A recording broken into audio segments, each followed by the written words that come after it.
आज हम बात करने वाले हैं एक ऐसे सफर की जो हम सबको हिम्मत देता है। वो सफर जो फर्श से अर्श तक का होता है। चलिए समझते हैं कि इस कामयाबी के पीछे का असली ब्लूप्रिंट क्या है।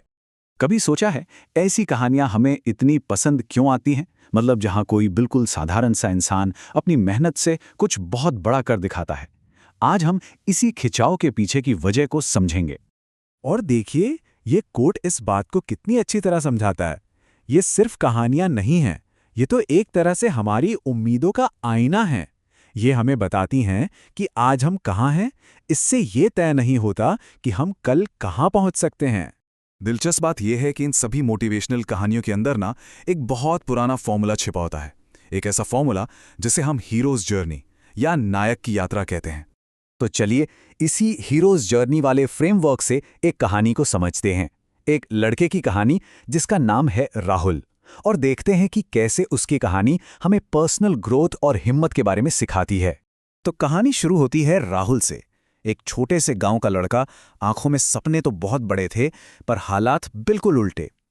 परिवार हर रोज बस किसी तरह गुजारा कर रहा था, जहां 2 वक्त का खाना मिल जाना ही बड़ी बात थी। लेकिन इन सब मुश्किलों के बावजूद राहुल के अंदर एक जिद थी, एक आग थी, एक पक्का इरादा कि मुझे इस गरीबी को खत्म करना ही है। और बस यही वो चिंगारी थी जिसने उसके इस जबरदस्त सफर की शुरुआत की। जाहिर है जब उसने ये सपना देखा तो लोगों ने उसका मजाक उड़ाया, उस पर शक किया, लेकिन उनकी बातों का उस पर कोई असर नहीं हुआ। उसने मन ही मन ठान लिया था, एक दिन मैं जरूर कामयाब होकर दिखाऊंगा। अब यहाँ एक बहुत ही दिलचस्प बात आती है। राहुल की ये कहानी सिर्फ एक कल्पना नहीं है, ये तो असल जिंदगी के उन हजारों लाखों लोगों की कहानी है जिन्होंने सच में ऐसा करके दिखाया है। अगर हम राहुल की कहानी को किसी असली एंटरप्रेन्योर की कहानी के साथ रखकर देखें तो कमाल की समानताएं दिखती हैं। दोनों की शुरुआत मुश्किल हालातों में होती है और दोनों ही अपनी जिद के दम पर आगे बढ़ते हैं। और ये कोई इत्तेफाक नहीं है।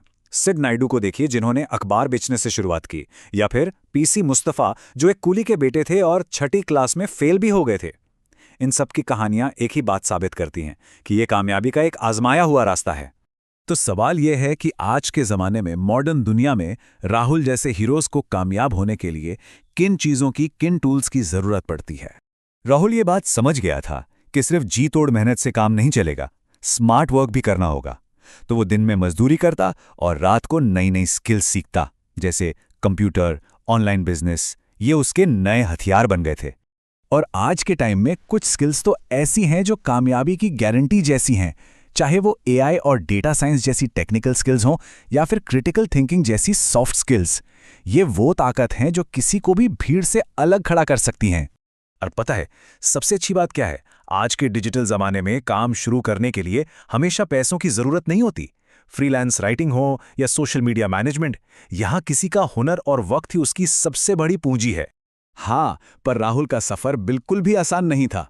उसने अपना ऑनलाइन काम शुरू किया, कई बार गिरा, कई बार फेल हुआ, लेकिन उसके लिए हर नाकामी एक सबक थी, मंजिल का अंत नहीं। वो कभी रुका नहीं। और फिर सालों की लगातार मेहनत के बाद वो दिन आया। उसकी जिद रंग लाई, उसे वो कामयाबी मिली जिसके उसने सिर्फ सपने देखे थे। वो लड़का जो कभी भूखे पेट सोता था, आज एक करोड़पति बन चुका था। लेकिन एक मिनट, राहुल की कहानी सिर्फ पैसा कमाने या स्किल सीखने की नहीं है। उसकी असली जीत तो एक बहुत बड़ी लड़ाई जीतने में थी, और वो लड़ाई उसके अपने दिमाग के अंदर चल रही थी। सोच कर देखिए, सबसे बड़ी रुकावट क्या होती है? अक्सर वो बाहर के हालात नहीं, बल्कि हमारे अंदर की सोच होती है। हमारा अपना माइंडसेट ही सबसे बड़ी चुनौती बन जाता है। और रिसर्च भी यही बात कहती है। गरीबी सिर्फ पैसे की तंगी नहीं होती, वो इंसान का आत्मविश्वास, उसके सपने तक छीन लेती है। जब दुनिया बार बार किसी से कहती है कि तुम कुछ नहीं कर सकते, तो धीरे धीरे वो इंसान खुद इस बात पर यकीन करने लगता है। लेकिन राहुल जैसी कहानियां हमें यही तो सिखाती हैं कि हम अपने मन की इस कहानी को बदल सकते हैं।